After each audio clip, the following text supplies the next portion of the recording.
আফগানিস্তানের বিপক্ষে দ্বিতীয় ওয়ানডে জিতে সিরিজের সমতা আনতে মরিয়া মেহেদী মিরাজের দল। সেই লড়াই জয়ের জন্য একাদশে দুটি পরিবর্তন আসতে পারে। সবকিছু ঠিক থাকলে একাদশে ফেরার কথা রিশাদ হোসেন ও মোস্তাফিজুর রহমানের। আবুধাবিতে সন্ধ্যা 6টায় শুরু হবে এই ম্যাচ। এশিয়া কাপে গ্রুপ পর্বের সবগুলো ম্যাচই আবুধাবির শেখ জায়েদ স্টেডিয়ামে খেলেছে বাংলাদেশ। অথচ সেই কন্ডিশনকেই কি প্রথম ওয়ানডের আগে ঠিকমতো বুঝতে পারেনি দল?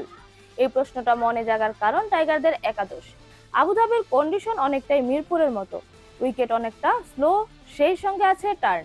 এমন কন্ডিশন আদর্শ মোস্তাফিজুর রহমানের জন্যই। অথচ সেই ফিজ ছিল না প্রথম ম্যাচের একাদশী। সেই সঙ্গে বাংলাদেশের একাদশে ছিল মাত্র দুই স্পেশালিস্ট স্পিনার। অথচ আফগানরা কন্ডিশনের ফায়দা নিতে খেলিয়েছে 4 স্পিনার। তাই ইনজুরির সমস্যা না থাকলে দ্বিতীয় ম্যাচে বাংলাদেশ একাদশে ফিরবেন মুস্তাফিজুর রহমান। একাদশে থাকার কথা রিশাদ হোসেনেরও। এই দুজনকে জায়গা করে দিতে তাসকিন আহমেদ ও হাসান মাহমুদের বাদ পড়ার সম্ভাবনা বেশি। তবে বাংলাদেশের জয় পেতে হলে ব্যাটারদের রান করাটা খুব জরুরি। লড়াই করার জন্য আগে ব্যাটিং করলে অন্তত 260 রান করতেই হবে। আর সেই লক্ষ্য অর্জন করতে হলে ভালো শুরুটা অত্যন্ত গুরুত্বপূর্ণ। মিডল অর্ডারের চাপ কমাতে বড় স্কোর করতে হবে সাইফ হাসান অথবা তানজিদ তামিমের যে কোনো একজনকে। সেই সঙ্গে দলের সেরা ওয়ানডে ব্যাটার নাজমুল শান্তর ব্যাটে রান আসাটাও জরুরি।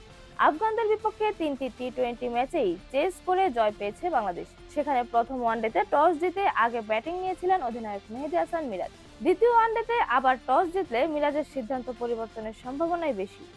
আফগানিস্তানের বিপক্ষে সর্বশেষ 2 ওয়ানডে সিরিজে হেরেছে বাংলাদেশ। দ্বিতীয় ম্যাচ হারলে টানা তৃতীয় সিরিজ হারের লজ্জা পাবে মিরাজের দল। সবকিছু ঠিক থাকলে দ্বিতীয় ম্যাচে অপরিবর্তিত একাদশ নিয়েই মাঠে নামবে আফগানিস্তান। এরকমই নতুন নতুন খেলার আপডেট পেতে অবশ্যই চ্যানেলটি সাবস্ক্রাইব করে রাখুন। ধন্যবাদ। Flavours news.